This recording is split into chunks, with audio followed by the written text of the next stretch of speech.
యోవేరా 56 YouTube ఛానల్కి స్వాగతం. వేసవి మండు టెండలు ఇప్పుడే 40 డిగ్రీల ఉష్ణోగ్రత రికార్డు అవుతుంది. ఇంకా పెరిగేటువంటి సూచనలు చాలా ఉన్నాయని వాతావరణ శాఖ తెలియజేస్తుంది. నీటి ఎద్దడి చాలా ఎక్కువగా ఉంది కాబట్టి నీటిని చాలా పొదుపుగా వాడుకోవాలి. హైదరాబాద్ జలమండలి వారు నీటిని చాలా జాగ్రత్తగా పొదుపుగా వాడుకోమని ఎన్నో ప్రచారాలు చేస్తూ ఉన్నారు.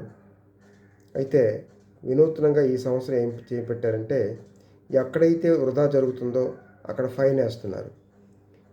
పైపులు లీకేజ్ ఏవైనా జరిగితే సిబ్బందిపై వేటు పడుతుంది. అదేవిధంగా గృహంలో నీటిని వృధా చేస్తే ఫైన్ వేస్తున్నారు. నిన్న జలమండలి వారి తాలూకా విజిలెన్స్ విభాగం తనిఖీల్లో వనస్థలిపురం జర్నలిస్ట్ కాలనీలో ఒక గృహ యజమాని తన బైక్ని నీటితో శుభ్రం చేస్తుంటే ఆయనకు 1000 రూపాయలు ఫైన్ వేశారు. కాబట్టి నీటిని చాలా జాగ్రత్తగా పొదుపుగా వాడుకోండి. ప్రతి నీటి బొట్టు మనకు అవసరం.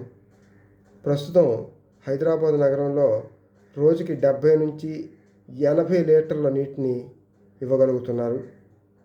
దీన్ని 100 నుంచి 120 లీటర్ల నీటిని ఇవ్వడానికి ప్రయత్నాలు చేస్తున్నారు. కాబట్టి ప్రతి నీటి బొట్టుని ఒడిసి పట్టండి. Thank you.